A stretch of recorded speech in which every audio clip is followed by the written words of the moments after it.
Thank you for coming, Andy, this morning to do my video I've requested. I think my video should be shown to the members of the public of the continued suffering I'm enduring at social services hands and the constant lying by professionals in social services. I'm addressing this video to the interim executive director of social services.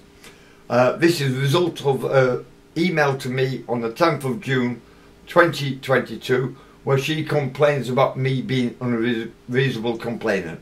Firstly, I want to address these following points. 1. I'm not an unreasonable complainant.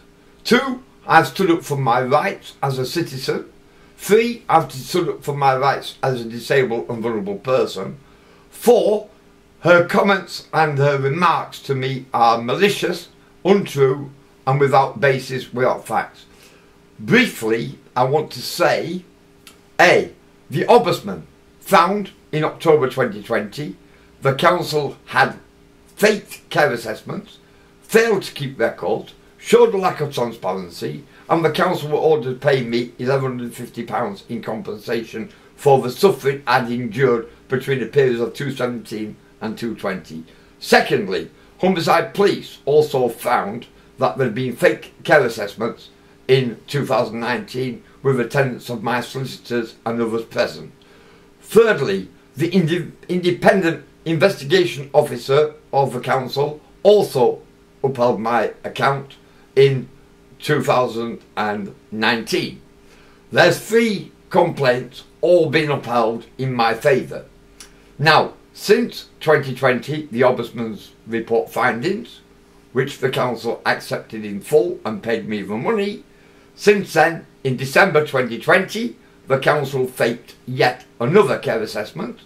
In 2021, in October, a service manager claimed that I'd had an assessment carried out in February of that year, which was totally untrue. I had no part in that assessment. I challenged the social worker about the false claims, and she ignored me. That resulted in me recently when I said to them, I may as well take the law into my own hands, go to prison, I get better care. They reported me to the police, and I got a community resolution order put against me because the council didn't like it. Since that time, the council have been maintaining I needed a new assessment. I had one carried out on the 15th of July 2022. The social worker should have been here at 1 o'clock, didn't arrive till 22. She packed up at 3:30. Therefore, in that assessment, so-called assessment, that was also curtailed, it was maligned, it was faked, and I said to the social worker, how much hours of care do I need? Well, 14 hours a week, she thought. I've said to her, well, how comes then, in 2017, your own social worker said I needed 37 hours a week, right? So therefore, from that, there's been no contact point. The council has ordered me to contact them through a separate email address. I'm not doing it. I refuse to be dictated to by a bunch of bullying, unprofessional management who cannot get the facts right, cannot tell the truth, continue to malign and distort accounts and fake facts, right, in order they can get away with abusing me constantly. Now, regarding my health, it is updated from May 2022 that the hospital has confirmed all my serious illnesses, and the council still refused to accept my medical conditions, although they've been identified and confirmed by the medical officer, the head of A&E consultant, and the associate chief nurse. Right. My doctors are fully aware of my decline, my failure to become worse, and I'm living in appalling conditions due to the council's neglect. I will not, for the sake of the people of this community, accept less than I deserve. I'm not going to be threatened into going to residential care because the council want to destroy my home and my life, and I'm not going to accept more incorrect, false statements from the executive interim director of social services or anybody else.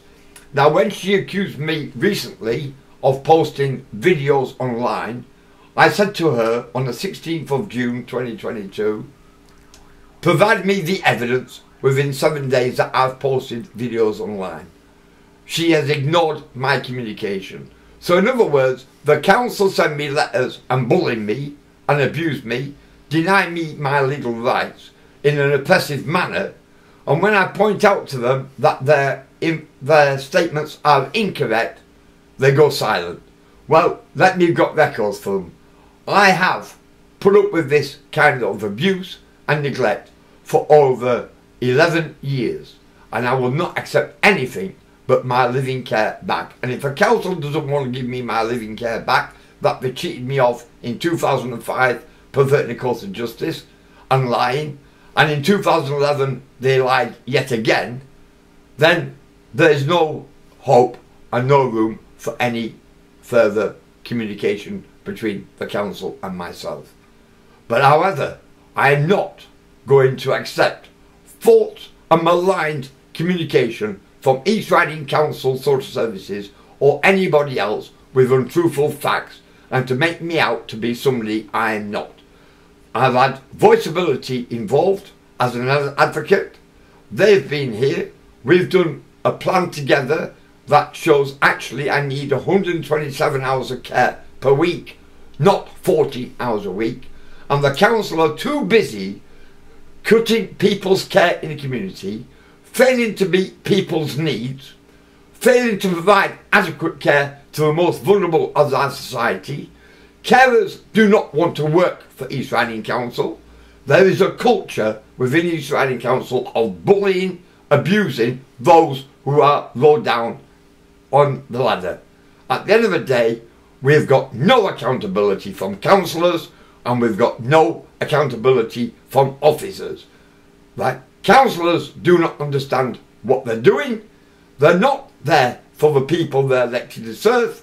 They let the officers get away with sheer murder because basically they haven't got the brain to understand what's going on. East Riding Council used to be a very, very good council. Now it's the worst council in my book in this country. There is too much maligning records, deletion of records, tampering with evidence, bullying, threats to harm people, neglect of people, traumatisation of the most vulnerable of society. And as everybody knows, I've had 5 strokes in 2 years. I had another mini stroke this week. I'm left to live in squalid conditions, and the clothes I am currently wearing are the same clothes that the hospital changed me on July the 3rd, 2021. I've not been to bed for 3 years and 10 months.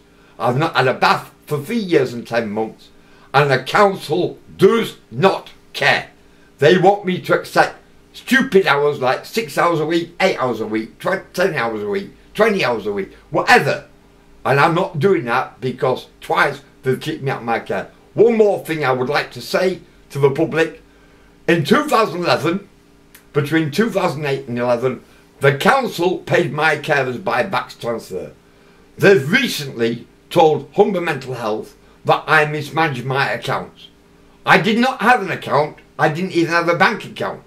Because after the court case in 2005, I had to go bankrupt because the council perverted the course of justice in 2005, claiming to the court that I had someone else's care package and I lived with them.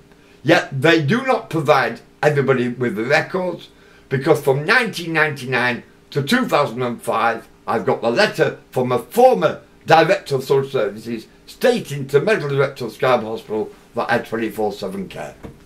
Right? So, East Riding Council, I've made my position clear. I'm not accepting your fraudulent lies anymore. Thank you. That's the end.